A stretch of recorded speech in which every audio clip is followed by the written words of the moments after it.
हरिनाथ भगवान की, माऊली ज्ञानेश्वर महाराज की. चला, चला.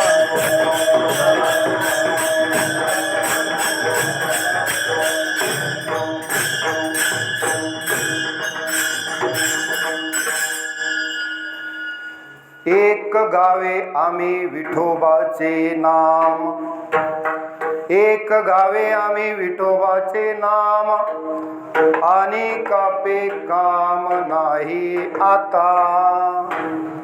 मोडून या वाटा सूक्ष्म दुस्तर, केला राज्यभार चाले ऐसा.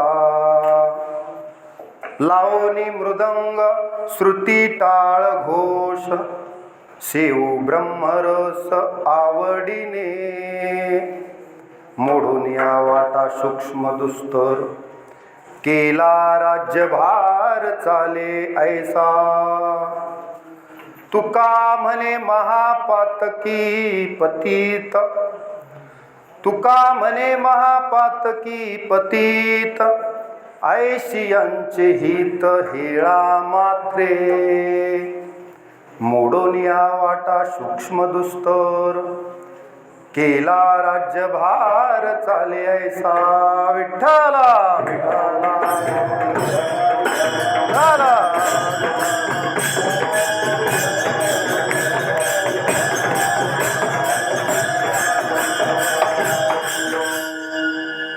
महायोग पीठे तटे भीमरथ्या, वरम पुंडरीकाय दातुं मुनींद्रे. समागत्य तिष्ठन्तमानन्दकन्दं, परब्रह्मलिङ्गं भजे पाण्डुरङ्गं.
पांडुरंगा करू प्रथम नमन, दुसरे चरण संतांची आण, त्यांच्या कृपादाने कथेचा विस्तारू, बाबाजी सद्गुरु दास तुका.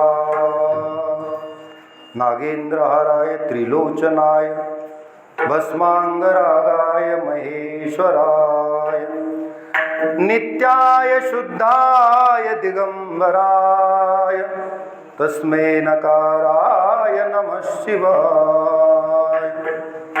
मनोजवं मारुततुल्यवेगं जितेन्द्रियं बुद्धिमतां वरिष्ठं वातात्मजं वानरयूथमुख्यं श्रीरामदूतं शरणं प्रपद्ये। वसुदेवसुतं देवं कंसचाणूरमर्दनं देवकी परमानन्दं कृष्णं वन्दे जगद्गुरुं।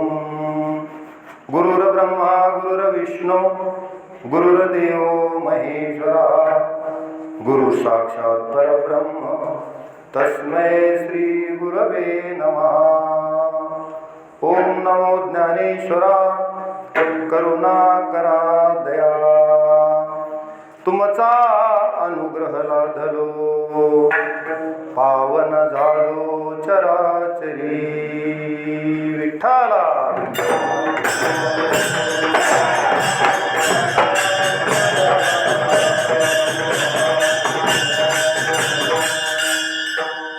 एक गावे आम्ही विठोबाचे नाम, एक गावे आम्ही विठोबाचे नाम आणि कापे काम नाही आता। मोडून या वाटा सूक्ष्म दुस्तर केला राज्यभार चाले ऐसा। प्रस्तुत प्राप्त प्रसंगी मौजे कोठाळा तालुका सोनपेठ जिल्हा परभणी या ठिकाणी चालू असलेला हा अखंड हरिनाम सप्ताह आणि या सप्ताहामधील आजची ही कीर्तनरूपी सेवा, या सेवेसाठी घेतलेला अभंग जगद्गुरु जगदवंदनीय देहूनिवासी वैराग्यमूर्ती संत श्रेष्ठ श्री संत तुकोबाराय यांचा 4 चरणाचा अभंग आहे। तुकोबाराय या अभंगाद्वारे स्पष्ट करून सांगतात की आम्ही अनेक साधनांचा धांडोळा घेतला, बरीच साधनं बघितली देवाकडे जाण्याची। त्याच्यामध्ये अष्टांग योगादी साधनं आहेत, हठ योगादी साधनं आहेत, यज्ञ दान तपादी साधनं आहेत, अनेक साधनं आहेत। त्या सर्व साधनामध्ये मला भक्तीमधील नाम साधना आवडली म्हणजे, आणि आम्ही ती नाम साधना एकनिष्ठतेनं जोपासली। मग त्या एकनिष्ठतेप्रती म्हणजे आम्ही कृतज्ञ राहिलो नामाप्रती, आणि अनन्य भावानं आम्ही त्या विठोबाचं नाम घेत घेत या संसार सागरातून तरुण जाण्याचा प्रयत्न करतो। मग आम्हाला आता इतर साधनांची आवश्यकता वाटत नाही, किंबहुना आमचं दुसरीकडे बघण्याचं आता आम्हाला कारणच उरलं नाही, कारण सर्व काही आम्हाला तिथंच भेटलं असताना इतरत्र फिरायची गरज नाही।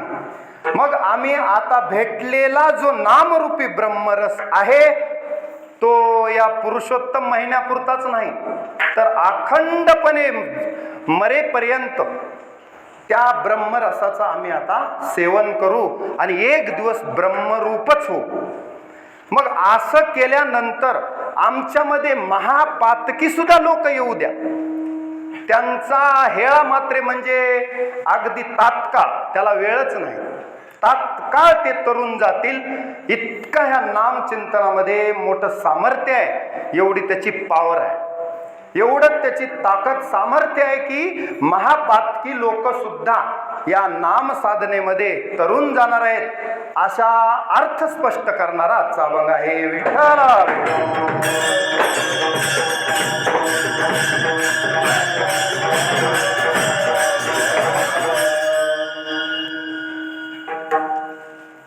भक्तीमध्ये कोणत्या कोणत्या गोष्टी महत्त्वाच्या आहेत याचा आपण विचार करणार आहोत, आणि साधनामध्ये कोणत्या साधनामध्ये काय उणीव आहेत आणि नाम साधना एकनिष्ठतेनं तुकोबारायांनी का जोपासली या सर्वांचा परामर्श आपल्याला अभंगातून घ्यायचा आहे। तुकोबाराय म्हणतात की या जगामध्ये भक्ती एक असं रसायन आहे की भक्ती जर हातात घेतली तर बाकीचे सगळे साधन तिच्या मागे येतात. पुढे भक्तीने धरिले हाती, मागे ज्ञान वैराग्य येती.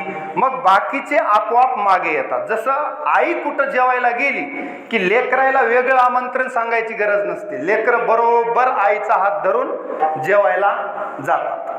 तसं आहे. म्हणून हा भक्तिरस हा उत्कृष्ट रस आहे. पर या भक्तीमध्ये कोणकोणत्या गोष्टी महत्वाच्या आहेत त्या मात्र, जरी आपल्याला वाटत असेल की नाम साधना सगळ्यात सोपी आहे खरी, खरं आहे, सोपं आहे, पण नामधारक किती निघतील तुमच्या मनात?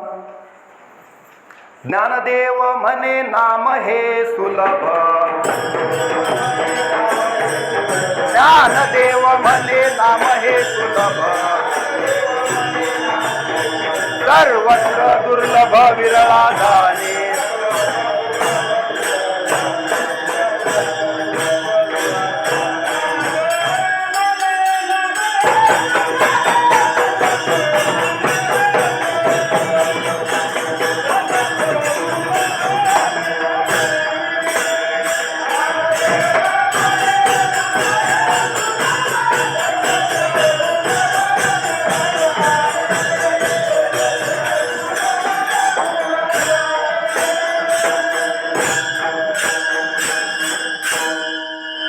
नाम कसं आहे?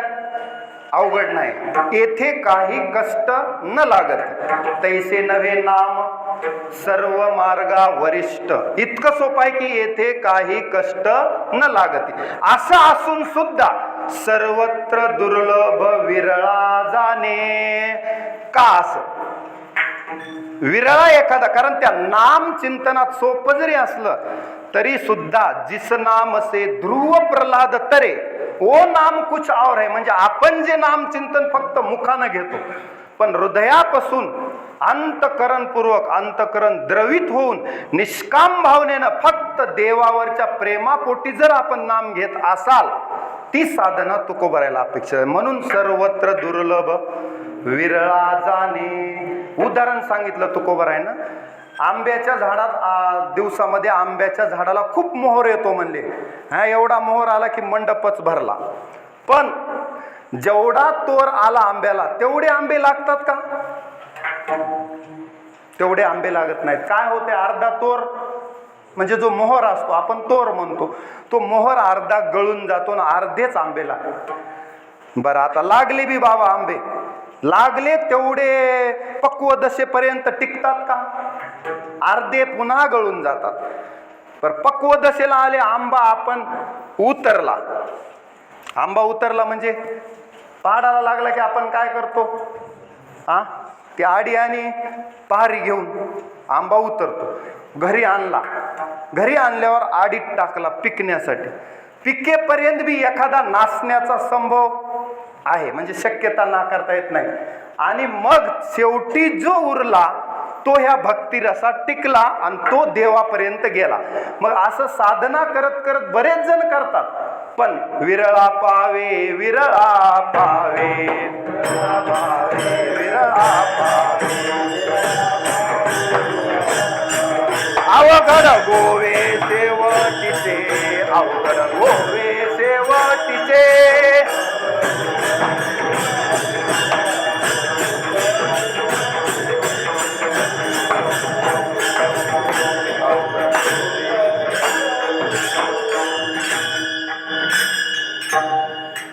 मी काय सांगू लागलो? आंब्याचं उदाहरण सांगितलं, लक्षात आलं? म्हणजे तुकोबराय म्हणले की महुरा ऐशी फळे, महुरा ऐशी म्हणजे मोहर आहेत की फळं येत नाहीत, काही गळतात. मग विरळा पावे, त्याचं ध्रुवपद आहे, विरळा पावे. विरळा म्हणजे एखादा. अवघड गोवे शेवटीचे, शेवटपर्यंत म्हणजे नाश आडीत जरी घातला तरी नाश होऊ शकतो, पण तिथपर्यंत टिकून राहणारे फार कमी आहेत. आपल्या घरी भक्ती करताना उगाच शेळीचं पिल्लू जरी मेलं तरी लोक म्हणतात, बघा की देवानं आमचं वाटोळं केलं, आता कशाला भजन करावं. हे जे आपलं म्हणणं आहे तुकोबा राहिला तर मग पहिली पत्नी मेली दम्यानं, त्यांनी म्हणायला पाहिजे माझी बायको गेली, आता कशाला मंदिरात जाऊ. उलट तुकोबा राय जोमानं कामाला लागले, म्हणले काय म्हणले,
बरे झाले देवा निघाले दिवाळे, आणि बरी या दुष्काळे पिढा गेली.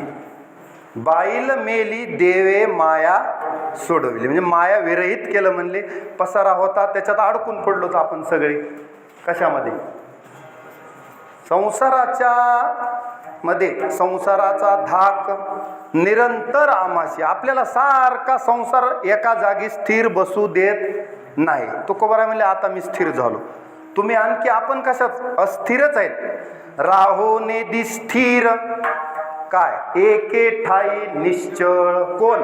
पुरेपुरे हा संसार कर्म बळीवंत दुस्तर, अन राहो नेदी स्थिर एके ठाई निश्चळ. आपल्याला एका ठिकाणी राहू देतो का संसार? सारखा. हा शिक्षण झालं पुढे चला, नोकरी पुढे चला, बायको केली आता तरी थांबा पुढे चला, मुलं बाळ पुढे चला, होईना गेले तर कोणता तरी बुवा बाबा नारळ देतोय म्हणलं की निघालेच त्याच्या मागं दोरी गंडा करत. बरं झाले लेकरं पुढे, तोपर्यंत अंगम गलितम पलितम मुंडम दशन विहीनम जातम तुंडम वृद्धो याति गृहीत्वा दंडम तदपि न मुंचत्याशा पिंडम भज गोविंदम भज गोविंदम भज गोविंदम मूढमते. म्हातारपणी कसलं होतंय? म्हातारपणी आपलं अंगम गलितम पलितम मुंडम म्हणजे दात पडतात, सगळं डोळ्यानं दिसत नाही, एक एक अवयव आपली रजा घेत चलते, राजीनामा देते. आणि मग म्हातारं खाकरत खोकरत बसलं की बाईल म्हणती खरं मरता तरी बरे. मग तिथपर्यंत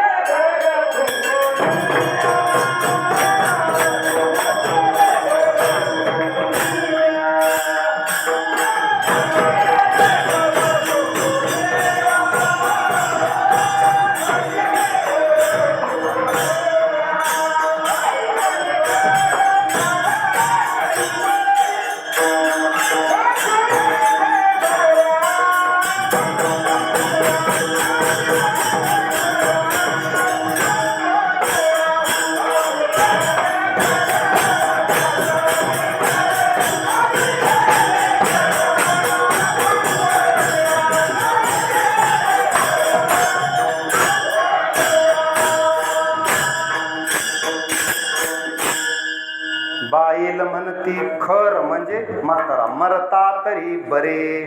आता म्हाताऱ्यानं उगा आपलं आवर्त घ्यावं, पण त्याच्या हातात आहे का? घरच्याला वाटतं एखाद्या वेळी बाजत जर म्हातारं पडलं तर सुनायला लय करा वाटते का? नाक डोळं मोडत्यात म्हणजे मोडतात. तुम्ही कितीही बारकाईनं संसार केला असला तरी पुढच्या पिढीला माग फिरायची सवय नाही संसारात, पुढंच बघायचं. मागं बापानं काय कष्ट केलेत ह्याचं घेणं देणं नाही. आणि आता तर सगळ्या उभ्या कानाच्या सुना निघाल्या, ते टाचाच टेकीत नाहीत खाली. त्याचा तोरा बघायचा, सासून आपल्याला भाकर खायची असली तर गप्प बसायचं. असला संसार खोटा आहे आणि त्या खोट्याच्या मागं आपण ऊर फुटस्तोर धावतो. लक्षात घ्या, खोटियाचे पिशे ऊर फोडी तरी सुद्धा मृगजळ दिसे. आपल्याला खरं वाटते ते साचपणा ऐसे, पण खोटियाचे मिशे ऊर फोडी. मग आपण तोंडावर पडेपर्यंत, तोंड फुटेपर्यंत म्हणा, संसार सोडित नाहीत. गुळाला मुंगळे चिटकलेले असते तसा आपण संसारात राहतो. आणि संत म्हणतात संसारी असावे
संसारी असावे पण आसोनी नसावे.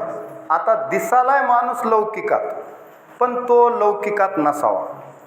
जसं आता तुम्ही मला हा हार घातला, पण हे माझ्या मनाला नाही चिटकला पाहिजे तर त्याची किंमत आहे. हे उगं तुम्हाला दाखविण्यासाठी आहे. मनात माझ्या ह्या हारामुळं जर कुठं 7व्या पडद्यात सुद्धा मान सन्मानाची अपेक्षा निर्माण झाली तर माझा परमार्थ इथंच थांबला. बरं, पैशाची अपेक्षा झाले लोभाचे मांजर आणि मग भिक्क मागे दारोदार, मग ह्या गावला की त्या गावला, त्याचा परमार्थ मातीत जातो. त्याच्यामुळं निष्काम आणि निश्चळ परमार्थ पाहिजे. निष्काम म्हणजे परमार्थामध्ये मी परमार्थ करावा आणि मला पैसा मिळावा किंवा मला मान सन्मान मिळावा, ही सुद्धा अपेक्षा निरर्थक आहे, नाही बाधक आहे. काय आहे? बाधक आहे. सगळ्यात मोठं हे अहंकार असेल, हे लज्जा, काम, क्रोध, हे सगळ्याचा हळूहळू माणसाला संग जुडतो. नीट लक्षात ठेवा. आणि मग तो माणूस पुढे पुढे कसा नष्ट होत जातो. ज्ञानोबारायांनी सांगितलं काय काय प्रक्रिया होते.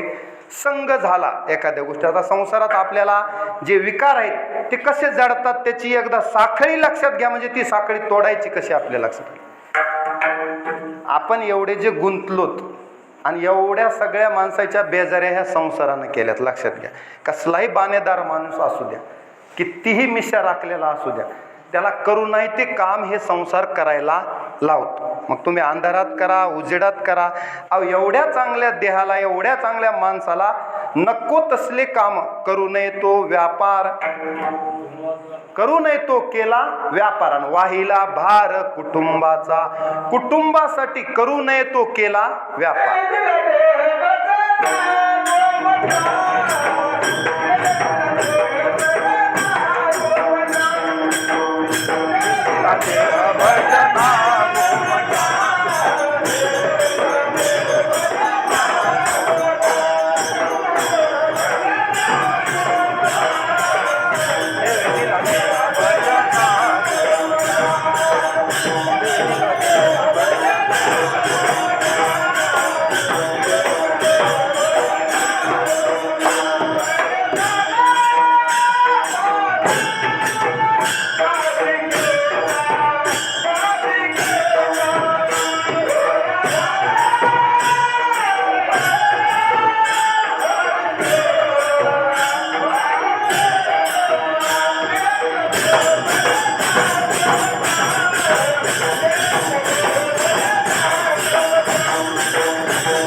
कशासाठी देह दिलाय? देवे दिला देह भजना गोमटा. दिलाय कोणत्या कामासाठी? एक लक्षात घ्या, प्रत्येकाला देह दिलाय तो ठराव पास करून दिलाय मर्यादित कालावधीसाठी, पुन्हा तो वापस करायचा. ज्याच्यापासून आणलाय, 5 जणांचा उसना आणलाय, उसने आणलेली वस्तू परत करायचे. शरीर ज्याचे त्यासी समर्पिले, शेवटला दिली तिला अंजली कुळनाम रूपासी. आणि शरीर ज्याचे त्यासी समर्पिले, ज्याचं होतं त्याला देऊन टाकायचे. मग हा देवे दिला देह महाराजांनी सांगितलं. भजना गोमटा, दिले इंद्रिय हात पाय कान सगळं दिलं भजन करावं म्हणून. पण घोडं कुठं पेंड खाल्लं आपलं? कशात आडवा आडवी झाली तर तोया झाला फाटा बाधिकेचा. बाधा कोणती झाली? काहीतरी बाधा झाली असेल ना आपल्याला, तर ती बाधा झाली काम क्रोधाची. मी सांगतो त्याचं कारण आपल्याला ह्याचा संग लागला. कुणाचा? ह्या खोट्या संसाराच्या संगतीत आपण वाया चाललो. बहु वाहाविले दूर, खूप दूर गेलोत आणि ह्याला बहु नागविलो, बहु पांगविलो आणि बहु दिवस झालो कासावीस. हे संसार एकाच जन्माचा नाही, किती जन्म संसार करीत आलो तर गणित नाही जी दातारा. थोडं प्रमाण मी सांगितलंच घ्या म्हणजे विषय होईल. मी सांगू लागलो की संगात संजायते काम. नीट लक्ष द्या, संग लागला की हळूहळू हळू त्याचा काम निर्माण होतो. कामात क्रोधो बीजायते, काम झाला की क्रोध निर्माण होतो. मग क्रोधात भवती सम्मोह, हे सगळे मागच येतात. मग ही सगळी कशी आहे? एक डुकरीन जर निघाली तर ती पिलावळ बी त्याच्या मागेच येत असते. तसं कामात क्रोधो बीजायते, क्रोधात भवती सम्मोह आणि सम्मोहात स्मृती विभ्रमा. एकदा स्मृतीचा नाश झाला की संपलं. मग स्मृतीभ्रंशात बुद्धिनाशो. बऱ्याच माणसाचं डोकंच चलं नाही का? संसारातल्या कुठं नाही ना. मग महाराज डोकंच कसं की बधीर व्हायले? त्याचं कारण स्मृतीभ्रंशात बुद्धिनाशो. आणि एकदा बुद्धीचा नाश झाला की बुद्धिनाशात प्रणश्यती. विठाला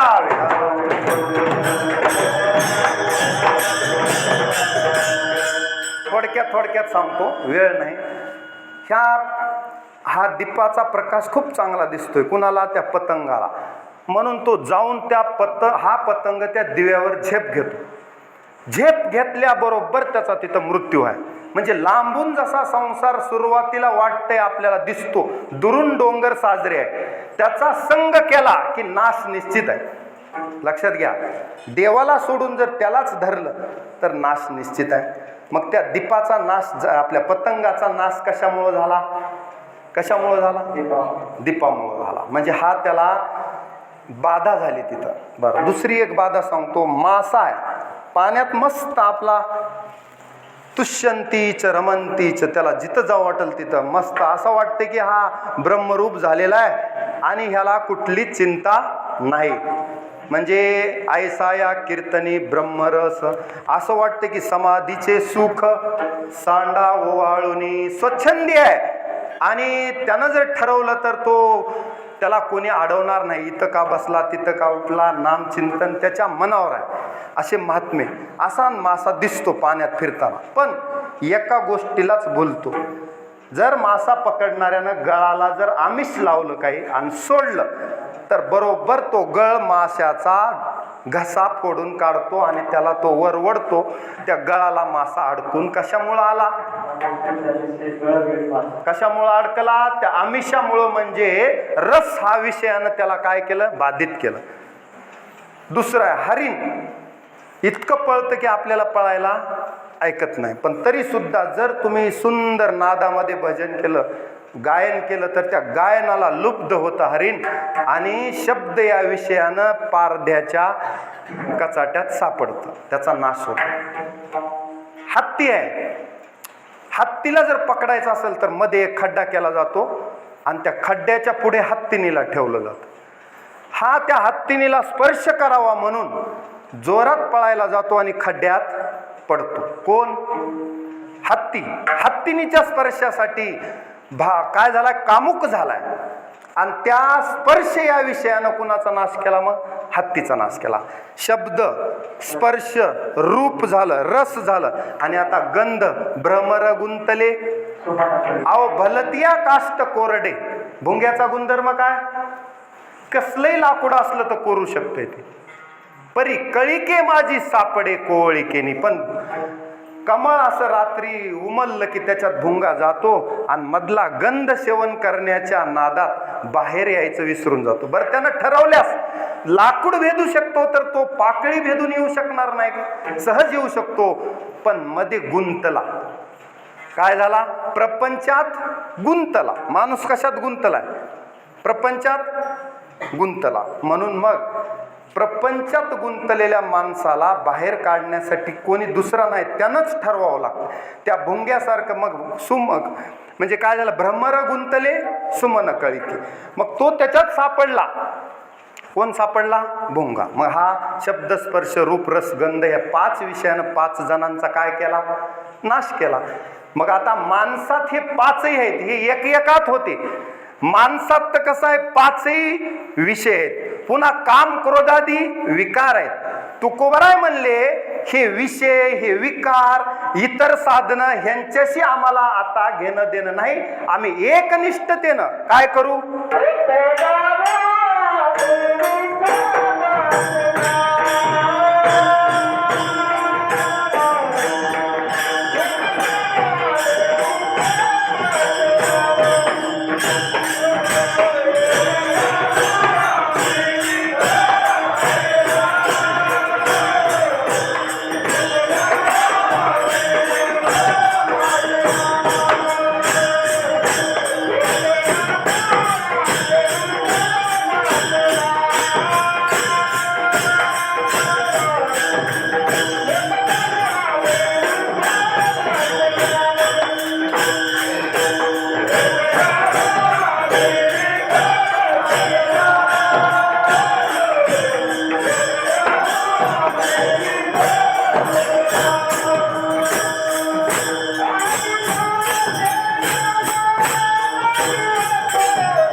अभंगाच्या प्रथम चरणात तुकोबराय म्हणतात, एक गावे आम्ही विठोबाचे नाम. आणि मग आणि कापे काम नाही आता आम्हाला दुसरीकडे जाण्याची गरज नाही. बरं, आम्हाला आता बाधा कशाची होणार नाही. आम्ही आता एकनिष्ठतेनं विठोबाचंच नाम गाऊ. गायनाचे उडे आपुलिया छंदे आणि मनाच्या आवडीने, मनाच्या आनंदे आवडीने असं आम्ही गायन करू. आता तिथं गाऊ आणि गावे एकच आहे. एक गावे किंवा एक गाऊ, आम्ही विठोबाचे नाम, विठ्ठलाचं मुखानं नाम आम्ही गाऊ, तुकोबराय म्हणतात. आता इतरांचं काम नाही, याच्यामध्ये मी तुम्हाला सांगितलं इतर गोष्टीकडे लक्ष द्यायचं नाही. त्या गोष्टी होत राहतात, आपोआप होतात. तुमच्या म्हणण्याने ह्या जगात कोणती गोष्ट चालते का? फक्त आपलं काम आहे काय? ध्येयापर्यंत पोहोचायचं. ज्याच्यासाठी हा देह दिला, कशासाठी दिलाय? देव प्राप्त करण्यासाठी दिलाय. बहुता सुकृती नरदेह लादला, आणि भक्तीविन गेला अधोगती. भक्ती करण्यासाठी दिलाय ना, मग तेच काम करायचं. आगाव कुटाने करीत बसायचं नाही आणि उद्धरून जायचं. कारण फार काळ आपण इथं नाहीत, आयुष्य कुणाच्या हातात नाही. मग त्याच्यामुळं सोपा मार्ग हे आहे की नाम साधना करून उद्धरून जाण्यासाठी हे जन्म. आणि एकदा जर ह्या जन्माची संधी दौडिली तर पुन्हा 184चा फेरा म्हणजे पुनरावृत्तीचं माप पडतं. विठ्ठला म्हणून तरी झडझडोनी वहिला निघ, ये भक्तीची वाटे लाग, आणि जिया पावसी अव्यंग निज धाम माझे. माऊली म्हणतात वेळ लागेल म्हणले, काय वेळ लागेल, पण जिया पावसी अव्यंग निज धाम माझे, म्हणजे मला येऊन मिळशील.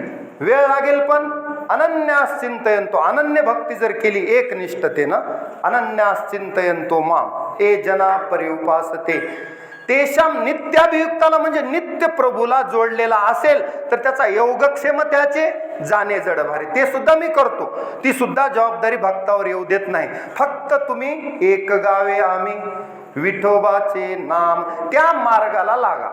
कोणत्या? भक्तीच्या वाटेला. नुसतं म्हणलं पंढरी पाऊल परियेसा, फक्त पाऊल टाका, पुढचं काम देवाचं आहे. पुढचं तो बरोबर पंढरपूरला त्या कुर्मदासाला घेऊन गेला, तुम्हाला जाणार नाही का? जाणार. फक्त तुम्ही जायचे असा संकल्प करा, भक्ती मार्गात राहायचे. आता ह्या वाटेनं वेळ लागेल, पण ही वाट कशी आहे? डायरेक्ट वैकुंठाला जाते. हे वाट गोमटी वैकुंठासी जाता, हे वाट गोमटी वैकुंठासी जाता, राम कृष्ण कथा दिंडी ध्वजा.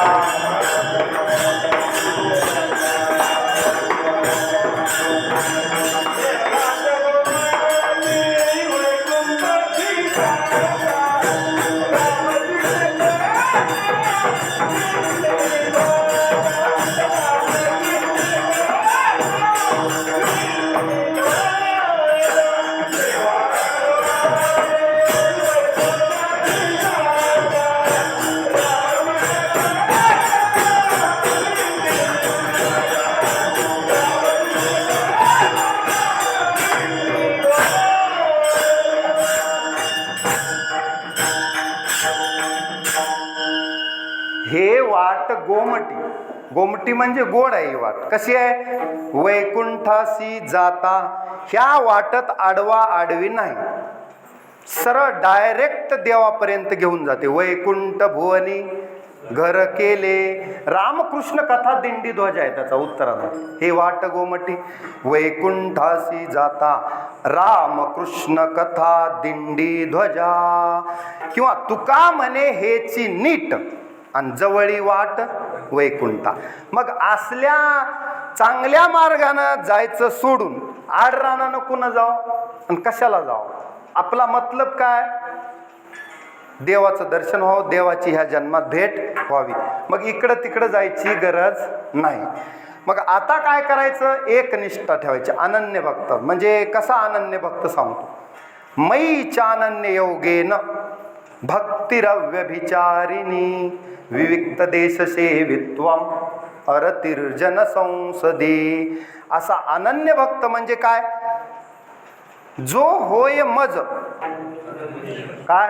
अनन्य शरण. अनन्य म्हणजे दुसऱ्या कुणाचीच सत्ता आपल्यावर देवाशिवाय चालली नाही पाहिजे. एक देवच आपला, एक धरीला आम्ही, रखुमाईचा पती. एवढी एकनिष्ठता म्हणजे अनन्यता पाहिजे भक्तीमध्ये. ही अनन्यता हा मोलाचा आटम आहे सगळ्यात भक्तीमध्ये. अनन्यता जर नसेल, मग तुकोबारा तेच म्हणतात ना, एक गावे आम्ही विठोबाचे नाम. ह्याच्यातून काय प्रकट होते? त्यांची अनन्यता. दुसरे आणि कापे काम नाही आता म्हणजेच अनन्यता. आम्हाला आता दुसरं अनन्य म्हणजे दुसऱ्याची गरज नाही. एक देव आमचा आणि आम्ही देवाचे, अशी एकनिष्ठ भाव देवावर जर असेल, मग आता हा भाव आमचा टिकण्यासाठी एकविध आम्ही न धरू पालट काय, न संडू हे वाट सापडली. ही सापडलेली वाट आता आम्ही सोडणार नाही. बर, आपलं चालू होतं की या संसारामध्ये जी बाधा आहे ती आता हरिभक्ताला आहे का? हरिभक्ताला नाही. जववरी तववरी बाधी हा संसार, ज्याला बाधा होईल त्याला हो, आम्हाला होत नाही. का होत नाही? जव रखुमा देवीवर देखिला नाही बाप. देवाची भेट होईपर्यंतच काय आहे? संसाराची भीती आहे. तिथून पुढे संसाराला भ्यायची गरज नाही. उदाहरण सांगतो म्हणले, सागराला कधीपर्यंत भ्यायचंय? अगस्ती मुनी जोपर्यंत सागराला दिसत नाही तोपर्यंत आपण बी भ्यायचं. आपल्यासोबत जर अगस्ती मुनी असले तर सागर असा खाली मान घालून उभा राहतो. त्याचं कारण एकाच घोटात अगस्ती मुनींनी सागर पिऊन टाकला होता. म्हणून सागरा अगस्ती आला जर म्हणलं तर सागर भीतो. मग तसा संसार कधी भीतो आपल्याला माहिती आहे का? आपण संसाराचे दास आहेत, पण पुढे पुढे पुढे पुढे संसार आपला दास होतो. लक्षात आलं? कधी होतो? पण असं अगस्तीसारखं देवाचं नाम आपल्या सोबत राहिल्यावर मग तो तिथं येत नाही, त्याची हिम्मत नाही. किंवा दुसरं उदाहरण म्हणले, जववरी तववरी जंबुक करी गर्जना, आणि जव त्या पंचानना देखिले नाही बाप. कधीपर्यंत? बाकीच्या प्राण्याची मजल फक्त सिंहाला बघेपर्यंत. सिंहाला बघितल्यावर सगळेच पळतात, विठ्ठला.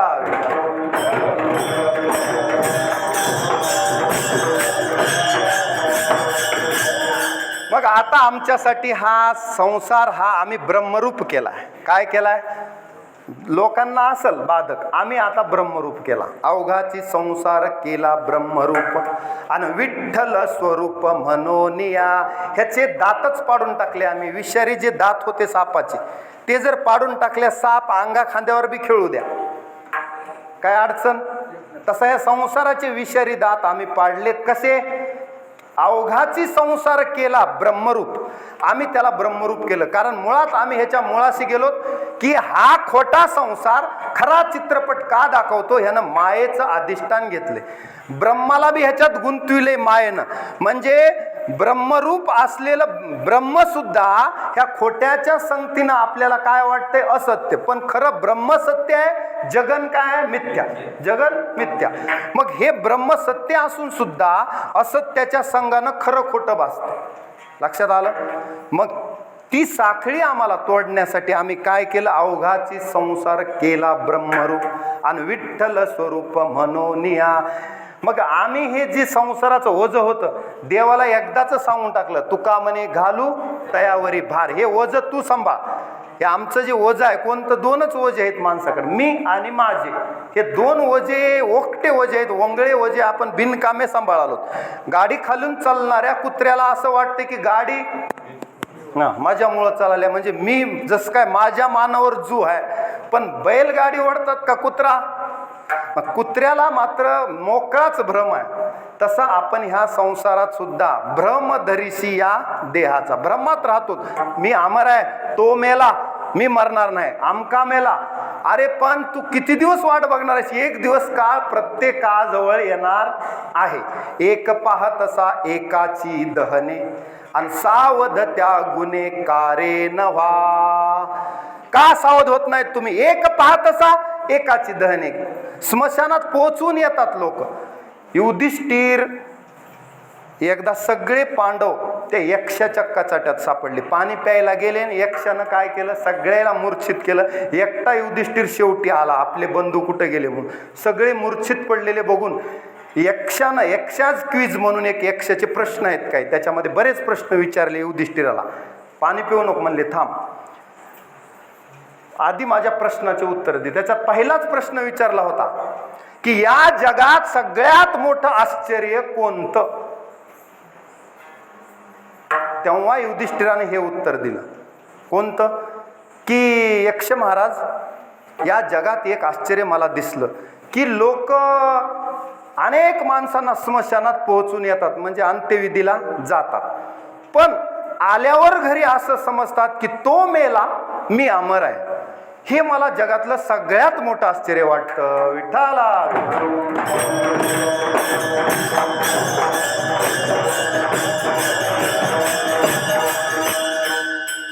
मग अनेक प्रश्नाचे उत्तर दिल्यावर सगळ्याच बांधवायला जिवंत केलं यक्षानं.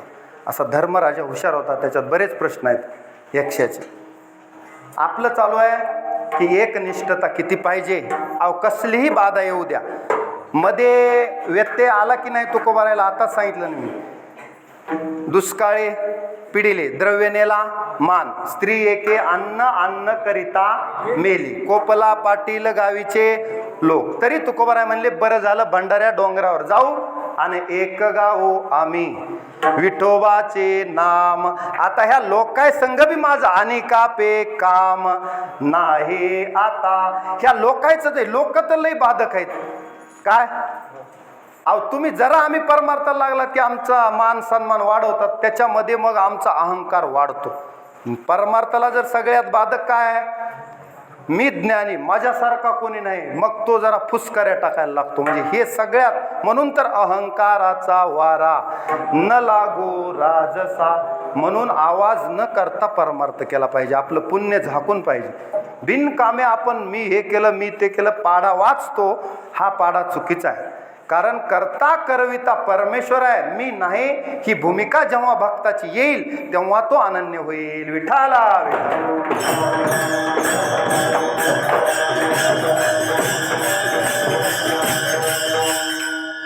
आणि काय काय गबाळ आपण गोळा केलंय संसारात. आणि कापे काम नाही आता मध्ये काय काय गबाळ. हे गबाळ अनेक नका पडू गबाळाचे भरी. तिथं गेल्यावर काय होते, तेथे आहे थोरी नागवन. एवढं तरी लक्षात घ्या. मी मगा सांगितलं कसल्याही मिशावाल्या माणसाला संसार दिन करतो, दिन दास बनवतो. अहो त्याला तुम्हाला मागे एक मी कथा सांगितली होती. व्यास म्हणले कसलाही माणूस कामानं मोहित होतो म्हणले. जैमिनी म्हणले विद्वान मोहित होत नाही. विद्वान असल्यास कशाचा मोहित होतो. व्यास म्हणले बलवान इंद्रिय ग्रामो विद्वांसमपि कर्षती. विद्वान जरी असला तर त्याच्या पुढे इंद्रिय बलवान आहेत. आणि ते बलवान इंद्रिय त्या विद्वान माणसाला सुद्धा दिन बनवल्याशिवाय राहत नाहीत. लक्षात ठेव. म्हणून इंद्रियावर विजय मिळवणं एवढं सोपं नाही असं जैमिनीला सांगू लागले. कोण? व्यास. जैमिनी हसलेल म्हणले हे साध्या माणसाचं सांगायले तुम्ही. जो माणूस कीर्तन करतो, भजन करतो, मोठा ज्ञानी आहे, ब्रह्मज्ञानी आहे त्यांच्या भाषेत, त्याला कसे इंद्रिय त्रास देतील. व्यास म्हणले देतात, जैमिनी म्हणले देत नाहीत. दोघांचं काय झालं, शाब्दिक चकमक झाली. नाही नाही असं होत नाही. विद्वानाला काही करीत नाहीत इंद्रिय. ते म्हणले तुला इंद्रियाचा कुटाणा अनेक माहीतच नाही. 12 वर्ष तप केलेल्या विश्वामित्राला सुद्धा बलवान इंद्रिय ग्रामो मेनके पुढे काय झाले, हरले. म्हणजे कामाला मोहित झाले. वा वा वा. म्हणजे असं आहे. काल मोठ्या मोठ्याची ही यादी आहे. तुम्ही त्या एडका मदन मध्ये वाचा, मी घेत नाही प्रमाण. मोठ्या मोठ्याची यादी. वाली मुकला प्राणाशी, त्याची गती झाली काय वालीची. म्हणजे कुण कुण दुर्योधनादी रणी नासली, त्याच्यामध्ये बरीच मोठी यादी आहे. म्हणजे एडका मदन तो केवळ 55. त्याचं हे आहे ध्रुव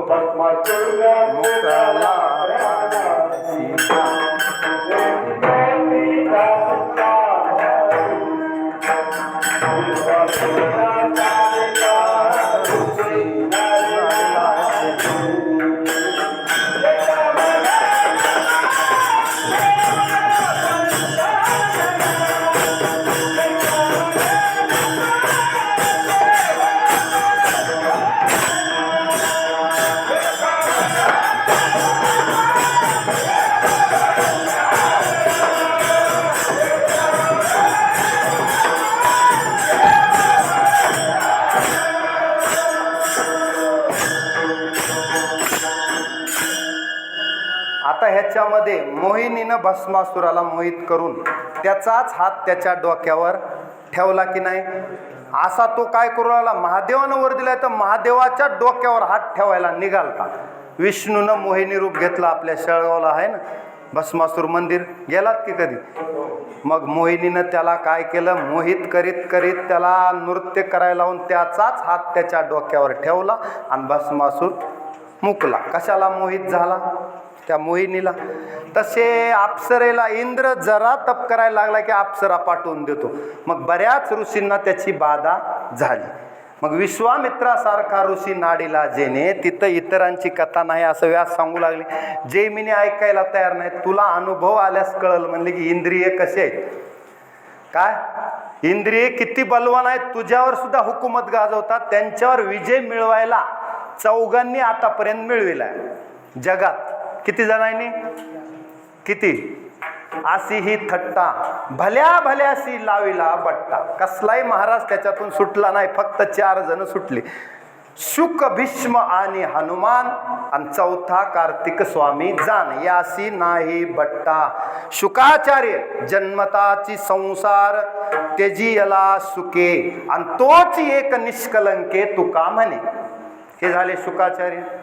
भीष्माचार्य वडिलाला दुसरी बायको करून दिली, आणि त्या बायकोची आठ होती की हे पोराचं म्हणजे पोरग गादीवर बसलं नाही पाहिजे.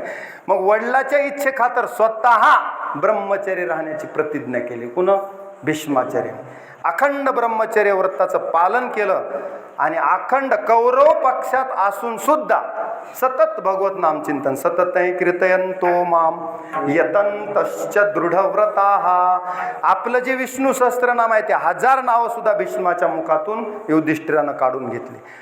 राजनीतीचा उपदेश भीष्माचार्यांनी केला. फक्त कौरवांच्या बाजूला होते एवढंच त्यांचं दोष म्हणायला हरकत नाही, म्हणजे ते दैवयोगानं. पण भीष्माचार्यासारखा ज्ञानी 180 वर्षाचा म्हातारा पण तरुण होता, कारण युद्धाचा शंख भीष्माचार्यांनी 180व्या वर्षी फुंकला. आपण तर 180 वर्षात फाउंडेशन सहित हालतो, काय राहतच नाहीत. 180 कोण जगणार आहे. आणि युद्ध ते बी 10 दिवस एकट्या भीष्माचार्यांनी युद्ध केले. कसलेच भीष्म आटोपत नव्हते.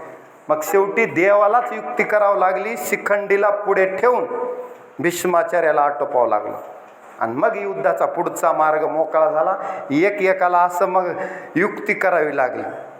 त्याच्यामध्ये युधिष्ठिराला सुद्धा नरोवा कुंजरोवा म्हणून खोटं बोलून अश्वत्थामा हत म्हणायला लावलं, आणि द्रोणाचार्याचा वध करायला लावला. घटोत्कचाला पुढे करून कर्णाला त्याला वासवी शक्ती त्याच्यावर सोडण्यास भाग पाडलं. जयद्रथ लपून बसला होता. देवानं सूर्याला थांबवलं थोडा वेळ, आणि जयद्रथ पुढे आल्यावर परत सूर्य दिसला. मग त्यावेळेस सांगितलं की अर्जुनाला, हा सूर्य हा जयद्रथ, तुला आता अग्नीत उडी टाकायची गरज नाही, जयद्रथाला मार. हे जे आहे द्वारकेचा राणा पांडवा घरी, एवढे मी उदाहरण का सांगितले, कारण पांडव हे कृष्णाचे अनन्य भक्त होते. पहाते पांडव अखंड वनवासे, पहाते पांडव अखंड वनवासे, परीच्या देवासी आठवी.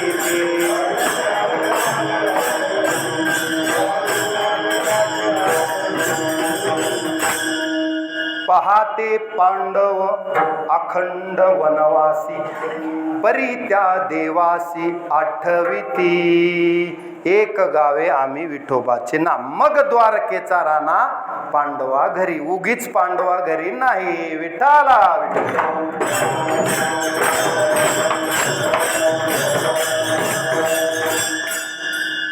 कृष्णाला सोडून त्यांच्या जीवनात दुसरं काही नव्हतं. कुंती आणि 5 पांडव अनन्य भक्त होते देवाचे, म्हणून देव सुद्धा त्यांच्या घरी आला. आता उदाहरणं सांगत नाही, वेळ संपत आलाय. फक्त ओघवते सांगतो की एक निष्ठा असल्यावर देव त्याच्या जवळ घरीच राहतो. नाथ महाराजाच्या घरी 36 वर्ष देवानं पाणी भरलं. त्याचंही कारण एक गावे आम्ही विठोबाचे नाव, ही अनन्य भक्ती कुणाकडे होती, एकनाथ महाराज. श्री एकनाथ सदनी माधवजी सर्व काम हे करीतो, स्वकरे चंदन घासी गंगेचे पाणी कावडी भरितो.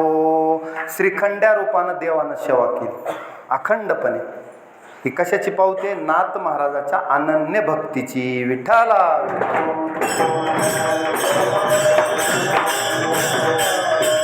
म्हणून आपण सुद्धा एखादाच व्यक्ती नाम चिंतन करतो आणि तो तरतो, हे लक्षात घ्या. सोपं आहे. तुका म्हणे सोपे आहे सर्वाहून, पण काय अडचण आहे, शहाणा तो धनी शहाणा पाहिजे. घेणारा कसा पाहिजे? अहो जाणकार पाहिजे. जाणकाराला महाराजाचा इशारा कापे असतो. समजदार को इशारा कापे. कशाकडे विषय चाललाय हे जरा लक्षात आलं मग मनुष्यानाम सहस्रेषु कश्चिद्यत सिद्धे आणि यततामपि सिद्धानाम कश्चिन्माम वेत्ती तत्वतः. तत्वतः देवाला जाणणारा एखादाच. लक्षात घ्या, देवाला तर सगळेच देवाच्या पाया पडतात, कोण पडत नाही. कोणी सकाम भक्त निष्काम भक्त सगळेच भाळे भोळे भक्त गाताती साबडे. त्यांचे प्रेम आवडे विठ्ठलाशी. पण मनातला जो चित्रपट आहे तो बंद झाल्याशिवाय नामचिंतन कसं पाहिजे? त्या नामचिंतनालाही काही पथ्य आहेत. ते पथ्य आपण पाळत नसल्यामुळं परमार्थ फलीभूत होत नाही. विठ्ठला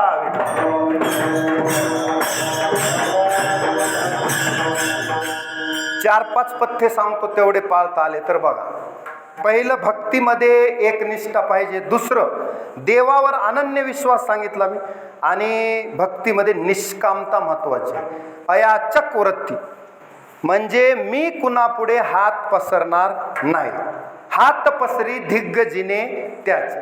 अहो कीर्तनाला जरी गेलं, जेथे कीर्तन करावे तेथे अन्न न सेवावे, ही निष्कामता आहे. बरं एवढं नाही महाराज,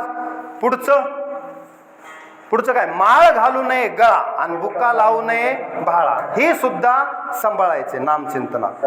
बरं आता तुम्ही औपचारिकता म्हणून घालता, पण ती मनापर्यंत येऊ द्यायची नाही. ठीक आहे, तुमचा तो मान सन्मान आहे, पण तो चिटकू द्यायचा नाही. कमळ चिखलात राहतं पण अनासक्त राहतं. भक्ताचं हे लक्षण आहे, अनासक्त म्हणजे कसलाच संग लागू द्यायचा नाही. राहायचंय तर चिखलात.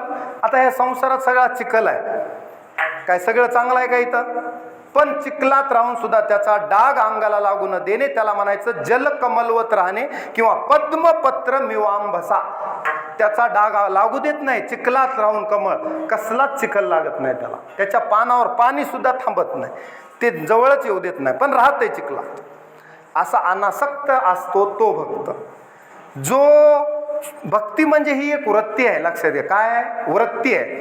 भक्ती म्हणजे कृती नाही. माळ घातली, गंध लावला, हे तर करा, हे आपले आभूषण आहेत. वैष्णव 12 ठिकाणी गंध लावतात, पवित्र तुळशीची माळ घालतात, पण एवढ्यावरच भक्ती अडकली नाही पाहिजे. खरा भक्त खरा नामधारक हे पथ्य सांभाळतो. कोणते? परद्रव्य परनारी यांचा धरी विटाळ. कसला? पुन्हा नरस्तुती आणि कथेचा विकरा. हे नको नारायणा घडो देऊ, नुसतं एक गावे आम्ही विठोबाचे नाम, एवढं सोपं नाही. हे पथ्य आहेत. सोबत डॉक्टरनं औषध दिलं की सोबत डॉक्टर काय सांगत असते? पथ्य पाळाल तर ह्या औषधाचा परिणाम होईल. संत जे म्हणतात की आणि कापे काम नाही. आता हे आम्हाला म्हणजे आसक्ती बाधित नाही, काम क्रोध बाधित नाहीत. आम्हाला बाकी जप तप कुणाला आढळले असतील, करिता तपे काम क्रोध खवळती, करिता यज्ञ स्वर्ग भोग आड येती, पण आम्हाला आता आणि कापे काम नाही. कुणी अष्टांग योग केले असतील चांगदेवासारख्यांनी, आम्हाला जमणार नाहीत. बरं, आम्ही हे सोपे सोपे पथ्य पाळून त्यांना जे फळ मिळालं, ह्याचा अर्थ बाकीचे साधनं म्हणजे बिनकामे आहेत का? नाही, ते सुद्धा साधनं पवित्र आहेत, हे लक्षात घ्या. बऱ्याच ठिकाणी ह्या साधनाची श्रेष्ठता सांगताना त्या साधनाला कनिष्ठ ठरवल्या जाते, पण तुकोबारायांनी नाही ठरवलं. तुकोबाराय नाही, देव सुद्धा म्हणले. काय म्हणले? की यज्ञो दानम तपश्चैव पावनानी मनीषिना. हे सुद्धा मनुष्याला पावन करणारे साधन आहेत, पण सगळ्यांना झेपतील असे नाहीत. त्याच्यातली अडचण काय? हे सामान्य माणसाला झेपणारे नाहीत. ज्याला झेपते त्यांनी करावेत, आणि ते पवित्रच आहेत. नाहीत का पवित्र? एकादशीचं व्रत केलं, सगळ्याला नाही झालं, पण रुक्मांगदासारखं केल्यास नगरीच वैकुंठाला नेली. रुक्मांगदा कारणे एकादशीचा छंद आणि तेने परमानंद प्रगटला. आज द्वादशी आहे. काय आहे आज? द्वादशी. द्वादशीला अंबऋषीची कथा आहे. द्वादशीचं व्रत अंबऋषी करायचे. द्वादशी कारणे, अंबऋषी कारणे द्वादशीचा छंद, तेने परमानंद. मग अंबऋषीनं काय केलं? एकादशी द्वादशीचं जे व्रत आहे कंटिन्युअस केल्यामुळं एक दिवस दुर्वास ऋषी भेटायला आले. थोडक्यात सांगतो म्हणजे माझा विषय बाजूला जाऊ नये, पण ते तुम्हाला अंबऋषी कोण काय लवकर कळावेत. मग तितक्यात दुर्वास मुनी आले. आता राजा म्हणले बाबा बरं झालं संत घराला आले आणि संत येती घरा तुका म्हणे आले घरा तोची दिवाळी दसरा. या या या मुनीवर अगदी वेळेवर आलात बघा. आज द्वादशी आहे, मला पारणं सोडायचंय. दुर्वास म्हणले मी आंघोळ करून स्नान करून येतो, मग आपण दोघं एकत्र पारणं सोडू. पण जे दुर्वास मुनी स्नानाला गेले ते परत लवकर आले. आता इकडं पारणं सोडायची बी एक वेळ असते, ती होऊन जाऊ लागली. मग राजानं गुरुला विचारलं, दुर्वास मुनी आले नाहीत, वेळ संपून चाललाय, मग व्रताचं पुण्य माझ्या पदरात पडणार नाही. व्रताला कसं आहे, कडक नियम पाहिजे. जे नियम ठरवले इतर साधनाचं चालू आहे ना आपल्या साधनाचं, तर ते पाळावे लागतात, नाहीतर ते साधन फलीभूत होत नाही. मग तंतोतंत अहो तुम्ही तर त्रिकाल साधन न लगे अनुष्ठान आसन वसन त्याग नको, इतकी सोपी नाम साधन आहे, पण त्याचे पत्ते थोडेच आपले बी अवघड आहेत, तितके बी सोपे नाहीत. पण पाळणाऱ्याला काही लय बी अवघड नाही. ठरविल्यास अहो माणसानं जर ठरविलं तर नर आपली करणी करे तो नर का हो बन जाय, बनतो की नाही. पण त्यानं ठरवावं लागते. ठरवितोच कधी की विठ्ठला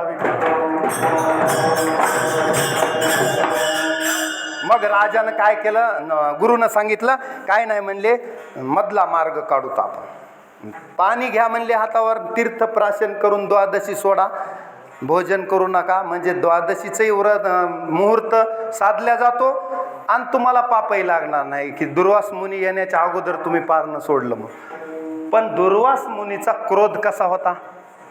दुर्वास मुनी आले म्हणजे चळचळ कापायचे लोक, बाबा बाबा, कारण ते शाप त्यांचा कसा होता, खडतर शाप द्यायचे.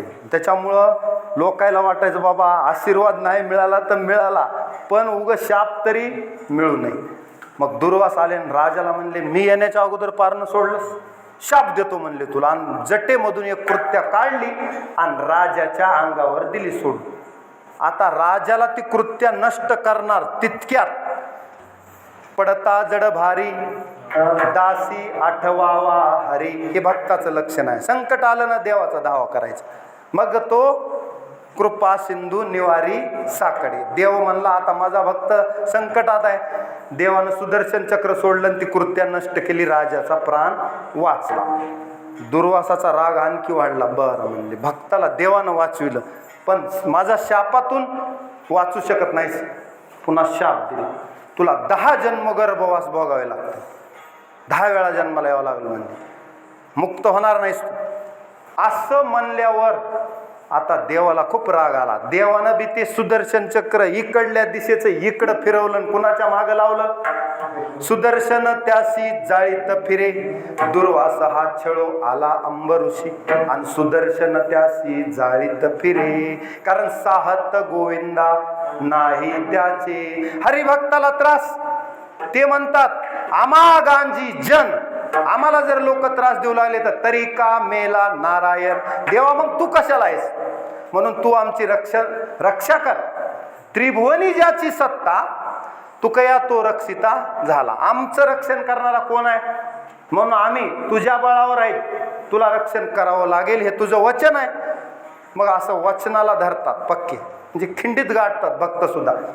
आणि मग काय आता देवापुढं पेच झाला, देवानं ते चक्र लावलं दुर्वासाच्या मागे.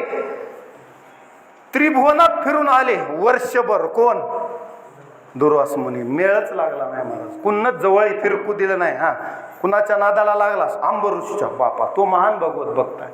सगळे देव म्हणले त्याच्या आधी तर तू नादाला लागाय नव्हतं पाहिजे, कुणासंग धराव कुस्ती हे कळालं पाहिजे. त्या दुर्वासाच्या आपल्या अंबऋषीच्या कशाला हातानं त्यांच्या नादी लागला. तुम्हीच तुमचा कुटाणा मिटवा. कोणत्याच देवानं जवळ येऊ दिलं नाही.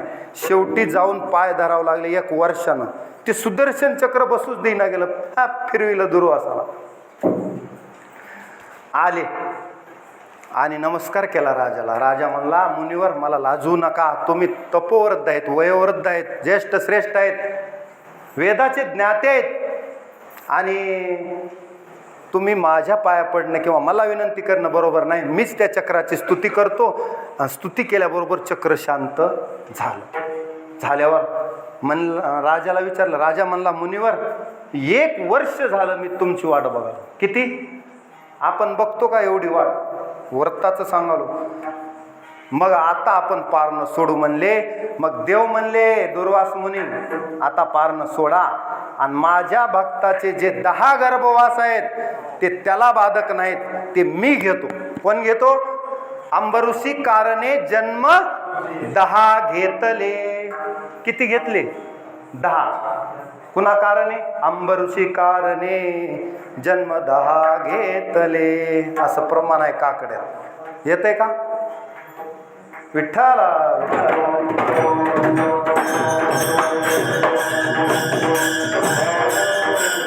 किंवा अंबऋषीचे सोशी गर्भवास असं एक प्रमाण आहे. कोणते आलं तर म्हणा.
काय अंबऋषीसाठी जन्म सोशियले कुणा देवाला दुष्ट निर्दाळिले किती एक.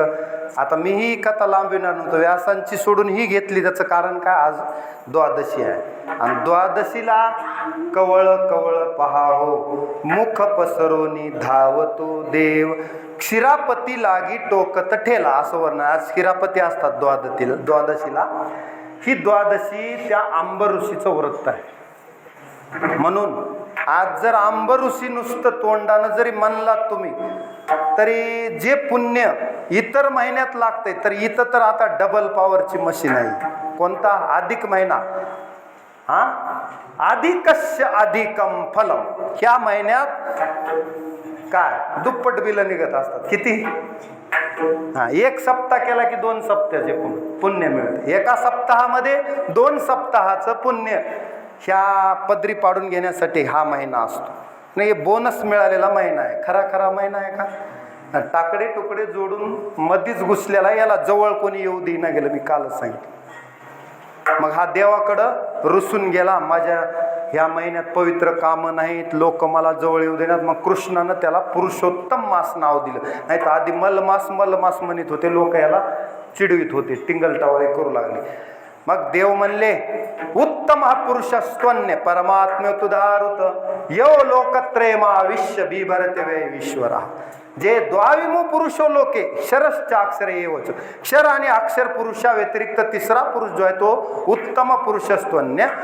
त्या उत्तम पुरुषाची उत्तम लक्षणे आणि त्याच्यात जगत प्रभुम देव देवम मनंतम पुरुषोत्तमम. जसं या आपल्या विष्णू सहस्त्रनामामध्ये हे पुरुषोत्तम नाव देवाचं आलेलं आहे 1000 नावापैकी.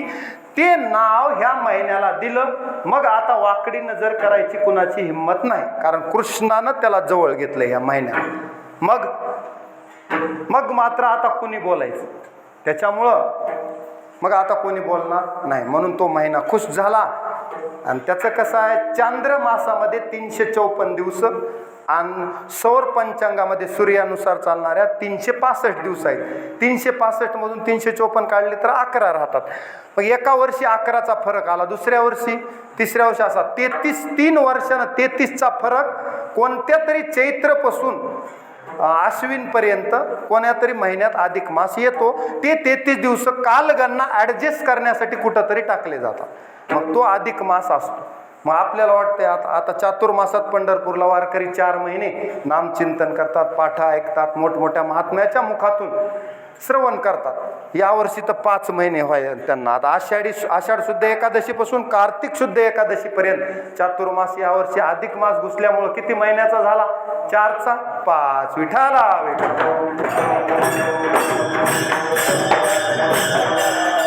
चला, व्यासांची अर्धवट कथा राहिली होती. इंद्रिय किती बलवान आहेत. व्यास एक दिवशी बसले एका झोपडीमध्ये लांब, आणि जैमिनी एकटेच एका झोपडीमध्ये होते. पाऊस सुरू झाला आणि त्या पावसामध्ये एक सुंदर स्त्री त्या जैमिनीला दिसली, अप्सरेसारखी. मग आता इतका वेळ वैराग्याच्या गोष्टी करू लागले जैमिनी, पण मनामध्ये घालमेल सुरू झाली. कुणाला बघून? असं का होतंय माहित आहे का? जववरी तववरी वैराग्याच्या गोष्टी, आणि जव सुंदर वनिता दृष्टी पडली नाही. आता परीक्षा सुरू झाली त्याची. आता एकांतात सुंदर स्त्री मिळावी आणि मग म्हणावं, जाई ओ माते न करी सायास आम्ही विष्णुदास तैसे नोहे. अनन्य भक्ताचं लक्षण आहे. या नामात हे मटेरियल मिसळावं लागते, तेव्हा हे मसाला तयार होते. मग जिस नाम से ध्रुव प्रल्हाद. तरी त्यांनी हेच केलंय. फक्त उगा आपण मुखानं म्हणलं एवढं सोपंही नाम नाही. हे पथ्य सांभाळणं काय आहे? औषध सोपं आहे, पण पथ्य नाम विठोबाचे. औषध सोपं आहे, पण पथ्य अवघड आहे. परमार्थात काय? साधकाची दशा उदास असावी, उपाधी नसावी, अंतर्बाह्य लोलुपता काय निद्रे ते जिनावी. याला एवढे कुटाणे आहेत नामाला सुद्धा. फक्त हे आपल्याला अभंग वाचला की वाटतं एक गावे आम्ही विठोबाचे नाव. पण त्याला युक्त आहार विहारस्य, युक्त चेष्टस्य कर्मसु, युक्त स्वप्नावबोधस्य आणि योगो भवति दुःख. हे कुण करायचं? मग जैमिनीचं वृत्ती बदलली की व्हायबल झाली. म्हणले तिला मध्ये घेऊ, पाऊस पडालाय. तिला बोलवून आणलं आणि कुठून आलीस काय परिचय झाल्यावर आता कामाला थोडे मोहित झाले की मग काय होत असते? कामातुरा नाम न भयम न लज्जा. आता त्यानं म्हणले इथं कोणीच नाही, मी एकटाच आहे. त्या स्त्रीला आता ह्यांच्या मनात काम उत्पन्न झाल्यावर स्त्रीला म्हणले, माझ्याशी लग्न करशील का? ती म्हणली हो, काय हरकत नाही. मी लग्न करते. एवढ्या सुंदर जैमिनी संग लग्न करायला म्हणल्या, कशाला नकार देऊ म्हणले. मला जर एवढा चांगला पती मिळू लागला तर. हो म्हणल्यावर तयार झाले. पण म्हणली ती स्त्री माझी एक आठ आहे म्हणली, ती जरा अवघड आहे. नाही ना, किती बी अवघड आठ असू दे, तू मला मिळणार आहेस म्हणल्यावर मी जैमिनी आहे, मी काय साधारण आहे का म्हणले. बरं, काय आठ आहे? असं घोडा व्हायचं म्हणले. काय व्हायचं? घोडा. लहान मुलं होतात ना, गुडघ्यावर रांगत व्हायचं आणि तुमच्या पाठीवर मी बसणार म्हणले, वाघीन बसल्यासारखी सिंहावर. कोण? ती स्त्री. आणि तुम्ही मला 5 वेडे मारायचे म्हणले ह्या झोपडीला असे. किती? आणि मग मी तुमच्या गळ्यात वरमाळा टाकते. किती सोपं आहे म्हणले. इथं बघायलाच कोण आहे? 5 काय 10 वेडे मारतो म्हणले. बघा, इंद्रियाचे दीन आम्ही नाही, इंद्रियाचे धनी आम्ही झालो गोसावी नाही. इथं इंद्रियानं दानात दिन परिस्थिती करून टाकले. ते बी साधारण माणसाची नाही. जे जैमिनी एका शास्त्राचे प्रणेते आहेत. सांख्यशास्त्र, योगशास्त्र, पतंजली योगशास्त्र, त्याच्यानंतर गौतम ऋषी आणि कपिल मुनीचं सांख्यशास्त्र, त्याच्यानंतर पूर्वमीमांसेचे जैमिनी, उत्तर मीमांसा, असे 6 शास्त्रातले एका शास्त्राचे प्रणेते आहेत. साधारण नाहीत. शास्त्र वाचलेला माणूस आहे. आणि इंद्रिया पुढे अहो देव सुद्धा म्हणतात इंद्रिय कसे आवरायचे. यदा संवरते चायम. हे इथं कासव आहे की नाही? हे महादेवाच्या मंदिरापुढे कासव का? काहीतरी कारण असेल ना. ते इंद्रिय संयमाचं प्रतीक आहे. कुणाचंच नाव देवानं गीतेमध्ये घेतलं नाही, पण हे कासवाचं घेतले. आणि जनकाचं एक घेतलंय. मास्तिता जनकादया. संसार करायचा आहे ना, जनकासारखा करा, अलिप्त राहून. राज्य गादीवर जनक होते, पण गादीचा मोह नाही. उसातून जायचं, पण 5 टांगाला लागू द्यायचं नाही. या संसारातलं कसलीच बाधा होऊ दिली नाही जनकांना. कारण त्यांचे गुरु तेवढे पक्के होते. याज्ञवल्क्य गुरु पक्का पाहिजे, मग शिष्याला काय अडचण नाही. त्याच्यामुळं गुरुनं जे सांगितलं ती जर वाट धरली तर मग अडचण येत नाही. पण सांगणारा बी पक्का पाहिजे. मी जर म्हणू लागलो मला निष्कामता आणि बैलगाडीत जरी आलो जनावराला चारा जरी मागितला तर माझी निष्कामता गेली मातीत. तट्टा वर्षभासी दाना आणि तृण मागो नये जाना. बघा एवढा निष्काम परमार्थ होत असला तर करायचा आणि कंबरा बांधून फिरायचं, नाही तर घरी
काय म्हणले? हा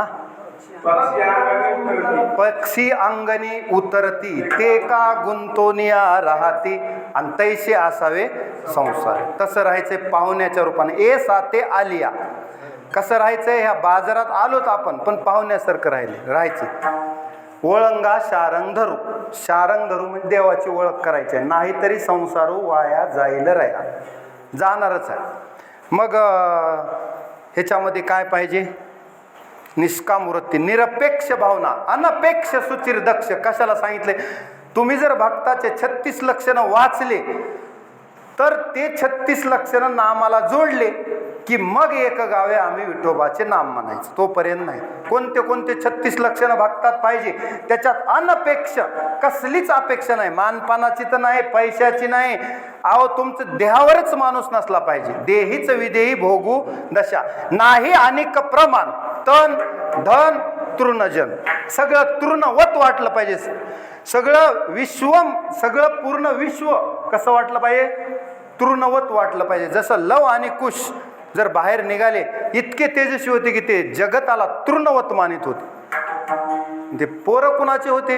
भगवान प्रभू रामचंद्र. म्हणजे असले तेजस्वी बालक हे भक्ताचं लक्षण आहे. विठ्ठला. जरा ज्ञानेश्वरी गीता काढून वाचा 12वा अध्याय. अद्वेष्टा सर्वभूतानां मैत्र करुण एवच निर्ममो निरंकार. हे आहे का आपल्या तपासा. फक्त मी हे करतो आता वेळेअभावी. निर्ममो निरंकार समदुःख सुख क्षमी संतुष्ट. आहोत का आपण संतुष्ट.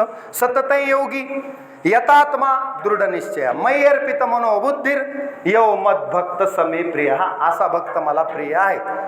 मग पुढे भक्ताचे असे 36 लक्षणं सांगितले देवानं. ती 36ची पत्रिका. देवासंग जर लग्न करायचं असल तर हे 36 गुण तुमचे देवाचे जुळले तर एक गावे आम्ही विठोबाचे नाम, नाहीतर आपला आराम. विठाला विठाला. मग व्यास जैमिनीपर्यंत आलतो. त्यांनी अशा 4 फेऱ्या मारल्या आणि पाठीवर आता म्हणले खुश झाले. झाला आता 8 पूर्ण झाली. आता शुभमंगलचा टाइम आलाय म्हणले. खुशीमध्ये तर नवरदेव उड्या मारतात की बुटा सगट कुठं जातात मारुतीरायाच्या पाया पडायला. पण पुन्हा रडायला जागा पुरत. संसारात पुन्हा बेजारी माहीत नसते. सुरुवातीला संसार काय करतो, चुचकारून आपल्याला गोडीला लावतो आणि पुन्हा पुन्हा पुन्हा सगळा रस काढून घेतो आपला आणि उसाचं पाचट करून टाकतो. म्हणजे आंबट होऊन जातो पुन्हा जीव. होतंय का? असं होत नाही. होतंय.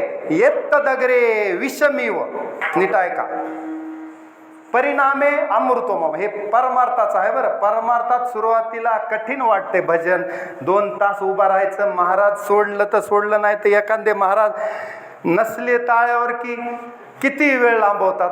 मग 2 तास उभा राहणं होत नाही. पहिल्यांदा परमार्थ कडू लागतो. येत्त दगरे विषमीव. पण त्याचे परिणाम काय होतात? तुकोबरायला सदेह वैकुंठ गमन तुकोबरायाने केलं. हे कशाचा परिणाम आहे? हा गोड परिणाम. शेवट तो भला माझा भाऊ.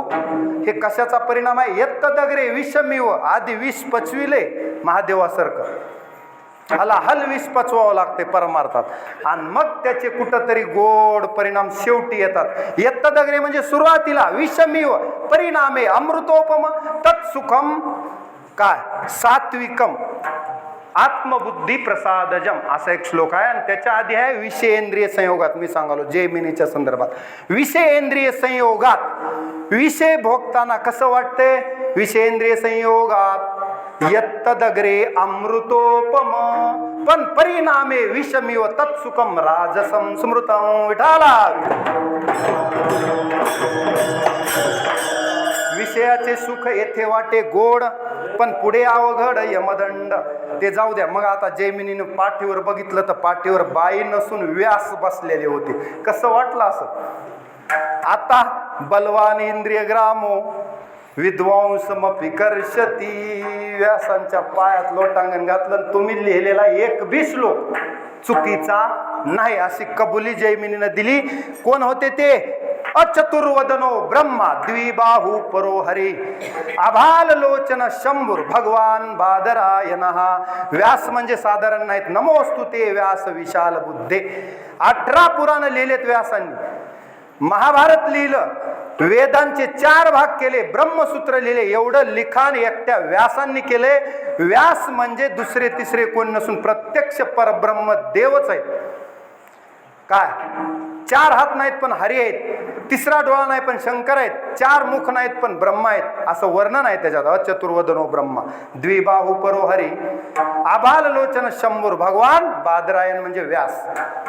मनोनी महाभारती जे नाही ते नोहेची लोकी तिही या कारणे मनिपे पाही व्यासोच्चिष्ट जगत रे. विठाला विठाला.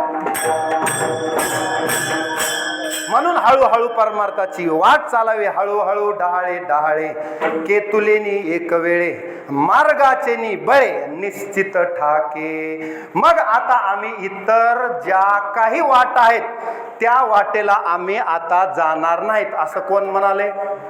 तुकोबराय म्हणाले.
मोडून या वाटा सूक्ष्म दुस्तर, शब्द नीट लक्षात घ्या. केला राज्यभार चाले ऐसा. आम्ही काय केलं म्हणले तुकोबराय, कर्म मार्गाची वाट अतिसूक्ष्म आहे, तुम्हाला मेळच लागत नाही. कोणतं कर्म कोणतं अकर्म, कोणतं केल्यास पुण्य कोणतं केल्यास पाप. काय अहो, कधी कधी धर्म करताना आपल्या हातानं अधर्म होतो, पुण्य करताना कधी कधी पाप होतं. धर्मा अंगीच अधर्म ऐसे उपराटे वर्म, कधी कधी होते. मग ही वाट कशी आहे कर्म मार्गाची? सूक्ष्म वाट आहे.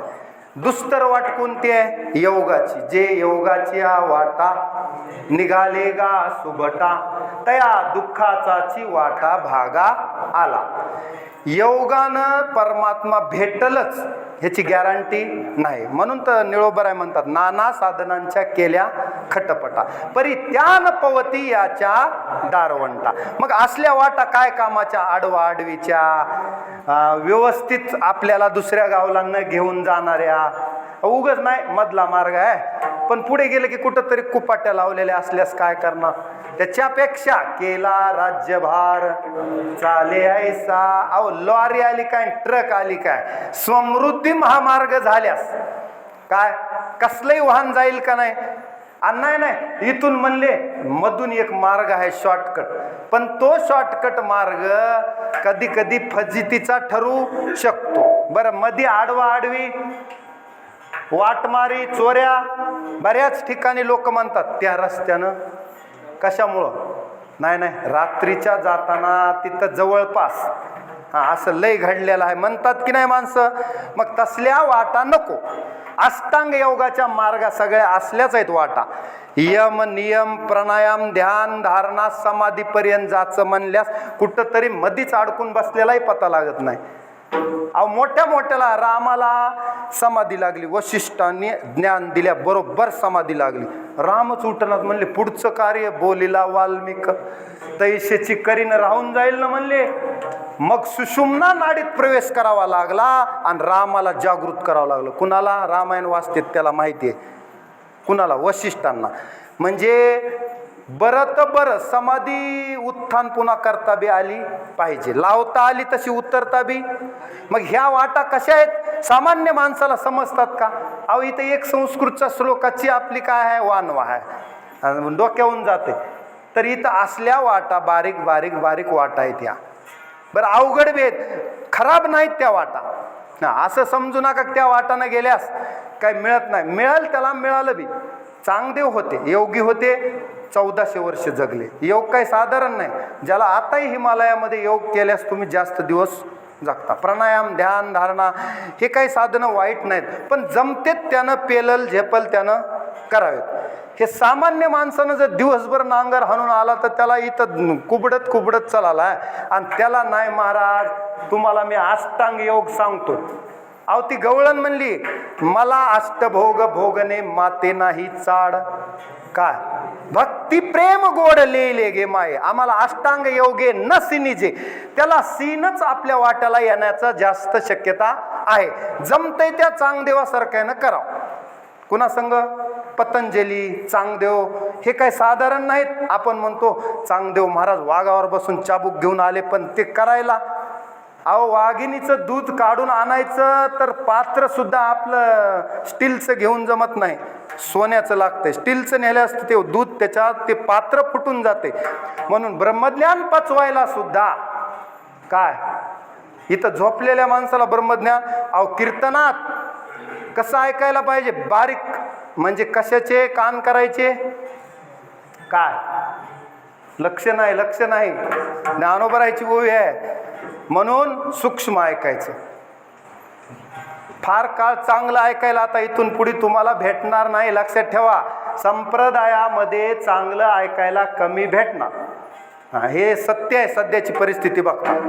त्याच्यामुळं सावध व्हा. उग कुणाच्याही नादानं बुद्धिभ्रष्ट बुद्धिभेद करून घेऊ नका.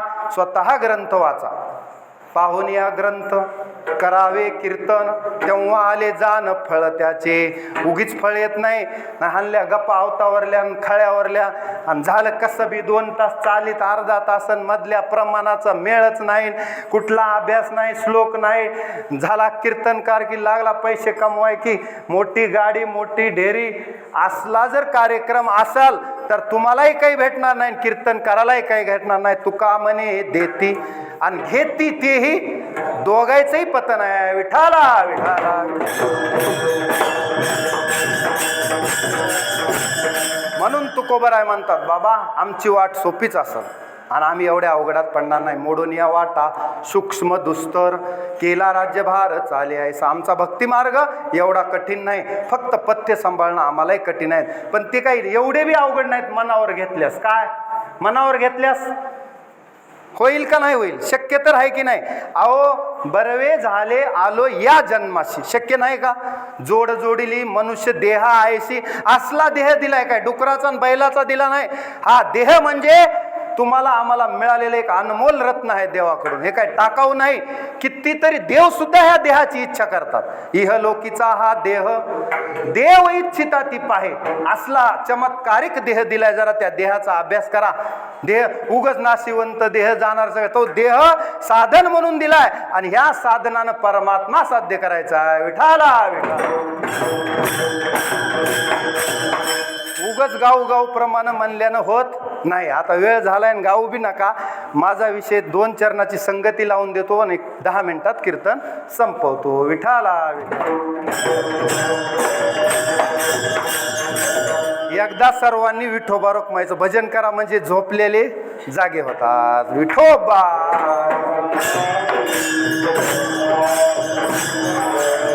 आले.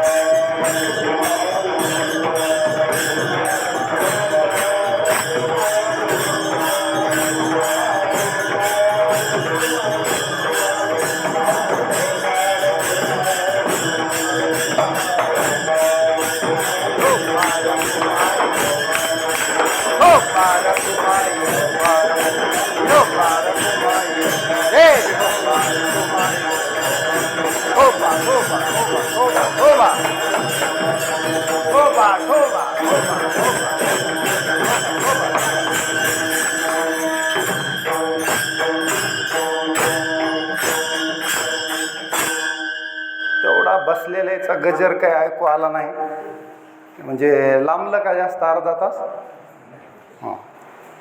तुकोबराय म्हणतात, आता ह्या जे सूक्ष्म वाटा तुम्हाला आता मी थोडक्यात सांगितल्या, दुस्तर वाटा आहेत, ह्या आम्ही सोडून दिल्या आणि आम्ही काय केलं, एक असा मार्ग तयार केला की राज्यभार म्हणजे चतुरंग सैन्य जरी आला आता आमच्या भक्ती मार्गात, तरी आमच्याकडं रस्त्याची कमी नाही. आता कुणाचा ऍक्सिडेंट होण्याचा संबंध नाही. किती वाहन ॲट अ टाइम. अहो चतुरंग सैन्य म्हणजे घोडदळ, पायदळ, हत्तीदळ, स्वतः राजा अंबारीत बसून जरी आला तरी आता आमचा भक्ती मार्ग एवढा विस्तारलाय. काय हरिभजनी हे धवळिले जग आणि चुकविला लाग कळी काळाचा. आता आमचा भक्ती मार्ग बघून हे बाकीचे जे साधन करणारे होते, ब्रह्मज्ञानीन योगीन, हे सुद्धा आमच्यात यायला बघालेत. घोटविन लाळ ब्रह्मज्ञान्या हाती आणि मुक्त लोक सुद्धा मुक्त आत्मस्थिती सांडवीन. काय कुणाला यज्ञ आणि दान लाजवीन. यज्ञ करणारे दान करणारे बाकीचे जे साधन होते, मी सांगालो की त्या वाटा आम्ही मोडल्या. कोणी करोत तपादी साधने, कोणी साधोत गोरांजने, आम्ही नवजो तया वाटा अन्नाचू पंढरी चोहटा. आम्ही आता त्या वाटेला जायची आम्हाला काय गरज आहे का? मोडून या वाटा सूक्ष्म दुस्तर केला राज्यभार चाले ऐसा. अहो ज्या योगानं देव मिळत नाही तो आमासी मागे पुढे. कोण? योगियाच्या ध्याताना तुळसी. पण तो आमासी मागे पुढे असल्यास मग त्या वाटेला कशाला जायचे? थोडक्यात फळ मिळत असेल एवढंच पथ्य सांभाळून तर मग आम्ही हा भक्ती मार्ग सोडणार नाही. आता आम्ही काय करू? आता गायन करू नका. खरं तर प्रमाण असं आहे की गायन करण्याचंच, पण वेळ नाही. आता आम्ही तुकोबराय म्हणले स्वच्छंद होऊन, निरीच्छ होऊन, निष्काम होऊन, मनामध्ये कुठलीच इच्छा ठेवणार नाही. आम्ही मोकळे होणार. आता कसे होणार? कुठलंच काय नासोनिया गेली खंती आणि सहज स्थिती भोगाचे. भोगावरलं आमचं मन उडून गेलं आणि कापे काम नाही. आता भोगावरलं मन उडून गेलं. भोगानंतर शेवटी काय होते? रोजच बासुंदी खा तरी सुद्धा तुम्हाला एक दिवशी तिचा वीट येतो. पण आमचा भक्ती मार्ग अवीट गे माये विटेना, जवळी आहे पण परी भेटेना. त्याचं कारण आपलीच आडकाठी आपल्याला आहे. आत्मेव ह्यात्मनो बंधुर आत्मेव रिपुरात्मना. हा आपणच आपले शत्रू बी आहेत आणि मित्र आहेत. कोण? दुसरा कोणी शत्रू आपल्याला नाही. सुखेपी दुःखेपी न कोपी दाता. स्वतःचे शत्रू बिन मित्र बी होत. पण आपण ठरवायला पाहिजे की या देहात सुंदर परमात्मा बसलेला आहे. सर्वस्यचाहम हृदय सन्निविष्टो. अहो त्या गोपिकांनी सारखा देवाच्या नामाचा छंद घेतला. छंद या नामाचा घेतला से. कसा घेतला? विक्रेतु कामा किल गोपकन्या मुरारी पादार्पित चित्तवृत्ती दद्याधिकं मोहवशाद ओचत गोविंद दामोदर माधवेती गोविंद दामोदर माधवेती. त्या गोरस विकायला जरी गेल्या तर गोविंद घ्या दामोदर घ्या म्हणू लागल्या. इतका छंद त्यांना लागला. त्याला म्हणायचे एक गावे आम्ही विठोबाचे नाम. एवढा लागला की याती कुळ माझे गेले हरपोनी. मी कुठली आहे, कुठून आले, मथुरीहून आले का गोकुळातून आले, कोण्या घरची आहे हे सुद्धा याती कुळ माझे गेले हरपोनी. कशामुळं? श्रीरंगा वाचूनी आणू नेणे. आता अनन्यकडे आले. एक गावे आम्ही. नीट लक्षात घ्या, कुठून फिरून कुठं आलो. अनन्य म्हणजे एक गावे आम्ही. तसं आता ह्या गोपिका कुठं आल्यात? कुठं आल्यात? आताच सांगितलं ना, या तिकुळ माझे गेले हरपोनी. कशामुळं? श्रीरंगा वाचून आणून नेणे. आता विषय तो त्यांचा झाला नारायण. तर एक गावे आम्ही विठोबाचे नाव. इतका आपला विषयच नारायण झाला. आणि देहदशा जर पालटली तर भक्ती ही वृत्ती आहे, कृती नाही. वरवर वृत्ती आहे. भक्त म्हणजे काय 1 तास भक्त आहे का? नाही म्हणले एक बाई आहे ती 2 तास पतिव्रता आहे आणि बाकीचे 22 तास 24 तासातले 2 तास पतिव्रता. जमते? जमत नाही. 24 तास पतिव्रता तीच खरी पतिव्रता. काशी व्याख्या आहे पतिव्रतेची. तसं भक्त म्हणजे 2 तास मंदिरात गेला बाहेर पाप कराय मोकळा आहे का पुन्हा 22 तास? इथून 2 तास सुटल्यास अजिबात नाही. त्याची इथून वृत्ती तयार करायची आणि घरी जाऊन आपला व्यवसाय भागा आला तो करी व्यवसाय किंवा आले भागा ते करीतो आणि नाम तुझे उच्चारितो एक गावे आम्ही विठोबाचे नाम. संगती नीट लक्षात घ्या. ज्याचे त्याला आपलं विहित कर्म करायचे. मी शिक्षक आहे, शाळेत जाऊन शिकवायचं आणि संध्याकाळी कीर्तन करायचं. स्वकर्मनातम अभ्यर्च सिद्धिम विंदती मानवहा स्वे स्वे कर्मण्य भिरत संसिद्धिम लभते नरहा. आपल्याला सिद्धी कधी मिळते? आपल्या कर्मातून. तुमचा कर्म, समजा तुम्ही दुकानदार आहे, दिवसभर दुकानदारी करायची, संध्याकाळी कीर्तनाला. काय अवघड आहे? किंवा कामामध्ये काम काही म्हणा राम राम हा बी फॉर्म्युला जमतो का? जमत नाही. मग तिथं काय गरज आहे का कुणाकडे हात पसरायची? गरज नाही.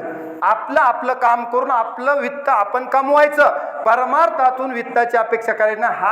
हा परमार्थाचा शुद्ध व्यापार आहे. काय आहे?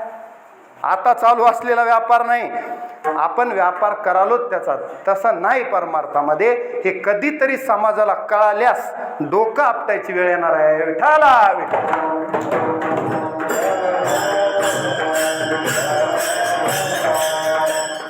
म्हणून वेळ झालेला आहे. लावणी मृदंग. आता आम्हाला नाम साधना भक्ती मार्ग मिळालाय.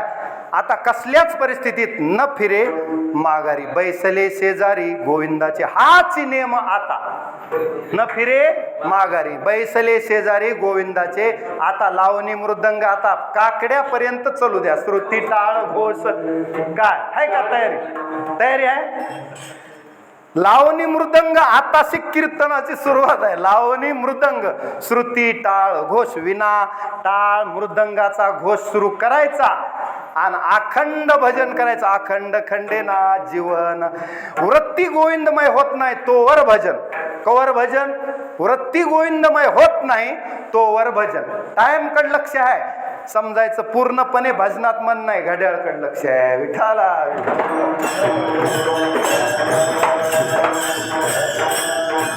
लावणी मृदंग श्रुती टाळ घोष आणि सेऊ ब्रह्मरस आवडीने. मागच्या वेळेस कीर्तनाला अभंग घेतला होता ब्रह्मरसाचा.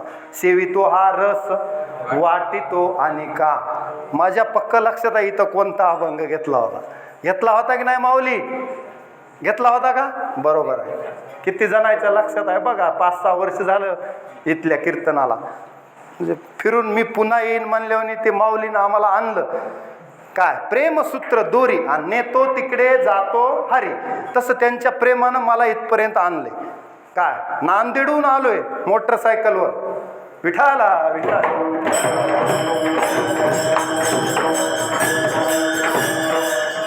चला लावणी मृदंग श्रुती टाळ घोष आणि सेऊ ब्रह्मरस आवडीने. ह्या महिन्यात दोंड्याच्या आता आंबे नाहीत, आमरस नाही, पण उगे ब्रह्मरस तरी सेवन करा. आधीच पाऊस पडना झालाय. यज्ञात भवती पर्जन्यो. पर्जन्यात अन्न संभवा. कुठंतरी साखळी चुकल्यावर असला कुठं नव्हते. कारण यज्ञानाम जप यज्ञोस्मी. म्हणून जप यज्ञ हा परम आहे. म्हणून एक गावे आम्ही विठोबाचे नाम, हे आपलं महत्वाचं आहे. आणि लावणी मृदंग श्रुती टाळगोस त्याचं कारण काय पुन्हा कधी सांगू. आपला वेळ संपलाय. सेऊ ब्रह्मरस आवडीने. आता शेवटचं चरण पुन्हा फक्त अर्थ सांगतो. महापातकी जरी असला, 5 महापातक आहेत, तेवढा जरी पापी असला. आता चंद्र गुरुपत्नी गमनाचा दोष लागला होता, कुठंच त्याचा परिहार होईना गेला. एक लोहदंड दिला चंद्राच्या हातात. जिथं बुडल, जिथं तरंगल, तिथं तुझे दोष जातील म्हणले. सगळ्या तीर्थात चंद्र फिरून आला, कुठंच तरंगला नाही. 1.25 क्विंटलचा लोहदंड होता. मग आपल्या पंढरपूरला लोहदंड तीर्थ आहे, तिथं तो तरंगला, तिथं त्याचे पाप झाले. जया दोषा नाही परिहार, नाही नाही धुंडिता शास्त्र. काय ते हरती अपार पंढरपूर देखील या. म्हणून एक गावे आम्ही विठोबा. म्हणून तुकोबाराय म्हणतात, तुका म्हणे महापातकी पतित. आता नाव सांगत नाही. ब्रह्महत्या राशी पातके अपार. वाल्मिक किंकर वंदे केला. वाल्मिकाचं पाप किती होतं? ब्रह्महत्या राशी पातके अपार. तेवढे बी पापाचे कळप पळती पुढे. हरी उच्चारणे अनंत पापराशी जातील लय शिक्षण मात्रे. आजामेळ भिल्ली तारिली कुंटिनी. प्रत्यक्ष पुराणी वंदे केली. तुका म्हणे महापातकी पतित. आणि आयसी यांचे हित झाले की नाही हेळा मात्रे. सत्वर उच्चार प्रल्हादी बिंबला. सत्वर उच्चार प्रल्हादी बिंबला. उद्धवाला लागला कृष्णदाता.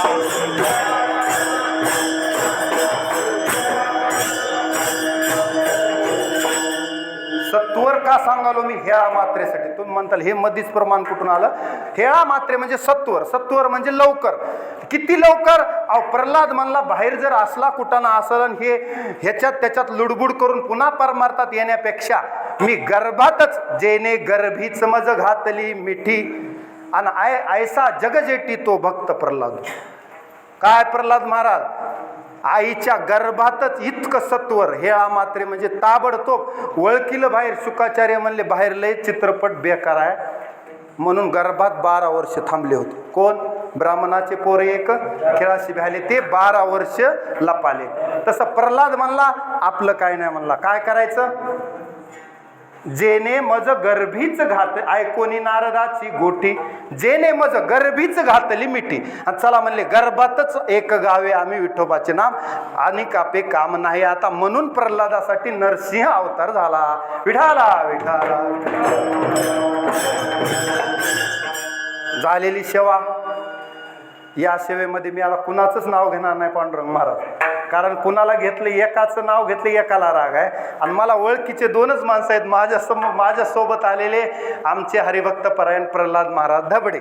नेहमी येतात, सुंदर चिंतन ऐकायचं.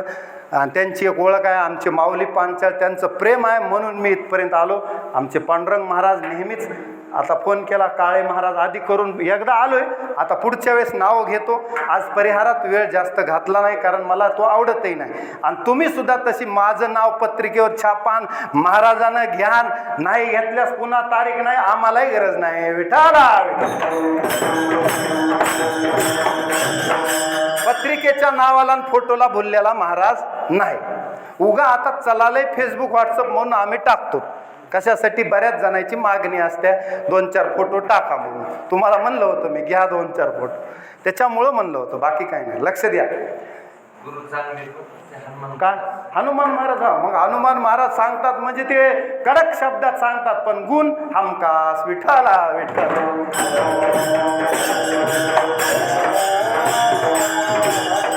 हनुमान महाराजाच्या हाताखाली 2 वर्षे एकादशी केल्यात आवलगावला.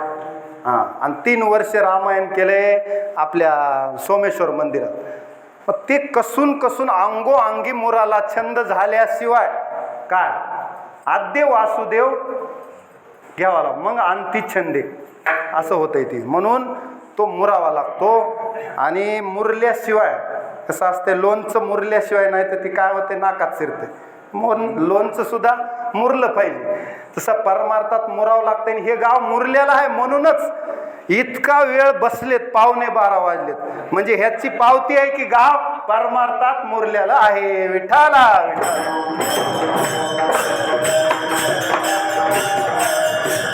तशी तुम्हाला हनुमान महाराजांनी एक चांगली सवय लावली आहे. काय? कोण बोलते त्याच्या पुढे? किती कंटाळा आला, दिवस उभ्या उभ्या जरी झोप येऊ लागली तर आहे का कुणाची हिंमत नाही.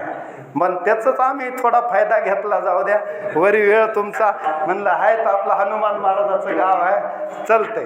मी आधीच विचारलं माऊली कस काय वातावरण. दुसरीकडे तर 1-1.5 तासाच्या वरी गुडघे गेले म्हणालेत लोक, टाळ टेकून खाली बसाले. आमचे विनेकरी बाबाचं वय आहे का मला सांगा ना. आता विना घेऊन टाईट आणि हसतमुख आहेत. आणखी बी मिशा बघितल्या असा पुरुष वाटतो. नाही तर बऱ्याच जणांच्या मिशा उगाच हात बुडवायच्या कामाच्या आहेत. विठ्ठला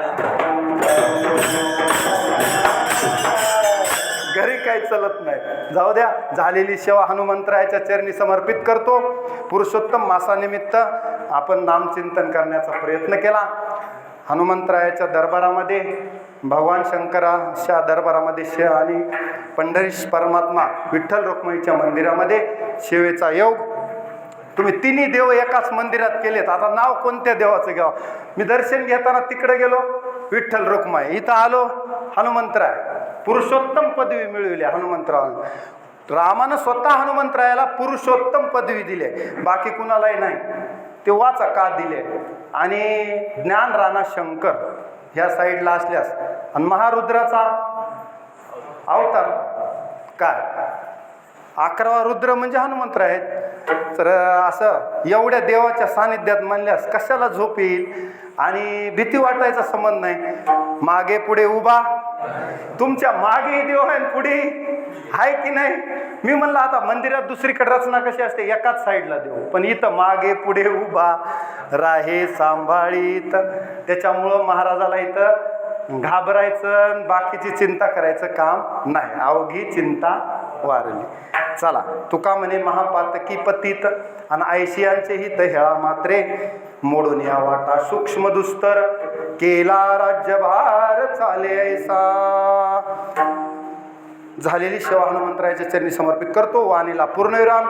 ज्ञानेश्वर माऊली, ज्ञानराज माऊली,